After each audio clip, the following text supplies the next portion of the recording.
Republicans cannot reach most Latinos, cannot reach almost all blacks, and cannot reach the majority of women. Democrats can't reach white men. No Democratic president since Lyndon Johnson has captured the white male vote. Is America divided by ideology, or is it really race and sex that builds partisan walls? I'm PJTV's Scott Ott, joined now by Stephen Green and Tammy Bruce, who speaks today from the William Whittle Endowed Chair for Rhetoric and Rage. You know, the Democrat Congressional Campaign Committee, the DCCC, has just rolled out its Red to Blue plan designed to help Democrats retake the House in 2014. But the New York Times wonders how their partisans, meaning the Democrats, will ever win back the white male vote. Meanwhile, MSNBC reports that the GOP's Project Grow, which stands, I believe, for Growing Republican Opportunities for Women, is not growing at all, but rather wilting and withering. Tammy Bruce, should the RNC just focus on Republican principles and stop this racial and sexual pandering, or should they hire a bunch of Madison Avenue and Hollywood types who know how to build brands among targeted niche groups? You know, let me tell you, it is a big mistake to use the leftist theory of divide and conquer. By trying to pander to specific hermetically sealed little cultural groups, they've allowed the left's narrative to win the day, right? I mean, this never worked. It's not what success brings. And this is the difference, too, is that the reason the Democrats don't have white males is because the Democrats' plans destroy things. The reason that it's difficult with people of color for the Republicans is because it's really just rhetoric. The conservative ideal is best, in fact, for minorities.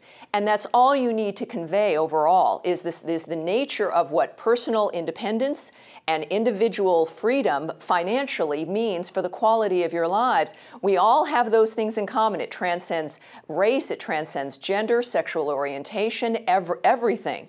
We want what's best for ourselves, for our family. We want to know that the future is going to be better for the next generation. And that's the conservative ideal. But as long as the Republicans continue to try to reenact the leftist theory, it tells you that the Republicans don't know what it is they're doing. And on behalf of PJTV, let me just apologize for Tammy Bruce's hermetophobic remarks right there. I'm sure you're going to hear about it in the comments section. Stephen Green, what is it about being a white male that makes you so hard for Democrats to reach? Come on, white man. Yeah, I'd be open to their message if it weren't such utter crap. Look, the reason this works is, you know, for our first century plus, the blessings of liberty were bestowed mostly on white males. But, you know, and so it was easy for the Democrats to play these racial politics, these gender politics, to, as Tammy put it, to divide and conquer and put together these winning statist coalitions.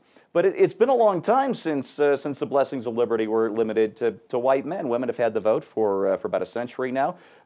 Slavery ended, of course, in 1865, and it took us a century. Damn us for taking a century.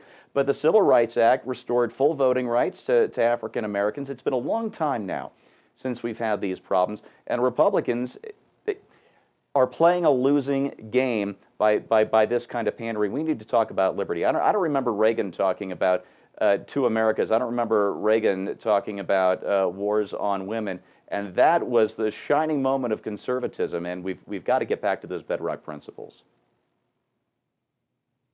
Well, Tammy, does this demographic slice and dice trend bode well or bode ill for third or fourth parties? In other words, does it serve to buttress the political status quo, or does it signal its demise?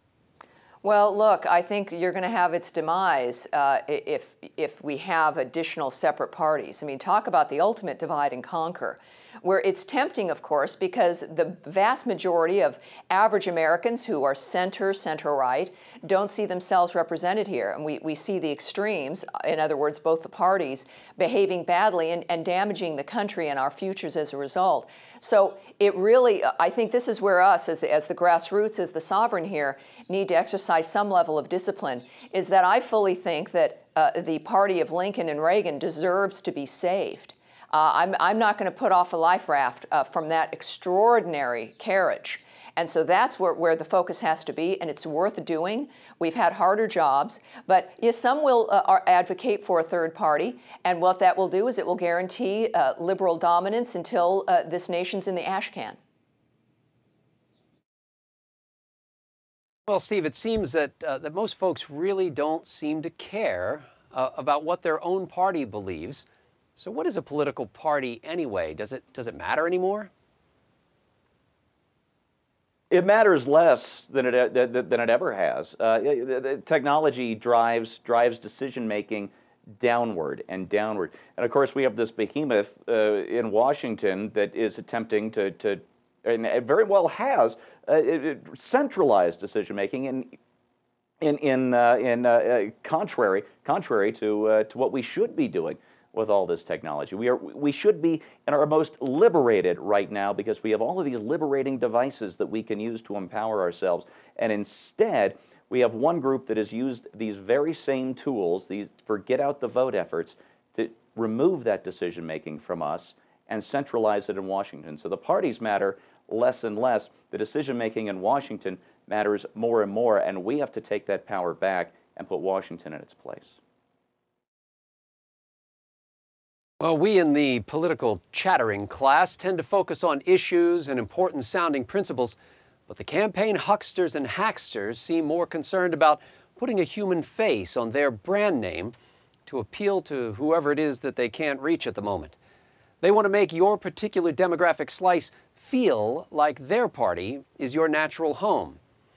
If we see the electoral landscape in binary terms, Republican and Democrat, then all of this high-minded stuff about constitutions, whether strict constructionist or deconstructionist, equal justice or social justice, property rights or civil rights, it's all a game of Flappy Bird. Just keep tapping away. It never ends, even if you repeatedly run into a poll. If your political party skews black or white, male or female, Latino or Asian, does that derive more from your policies that pave the way for the pursuit of happiness, or from celebrity, cliques, and communication techniques? In other words, are you serving your countrymen or being served by them? For Stephen Green, Tammy Bruce, and the entire Trifecta team at pjtv.com, I'm Scott Ott.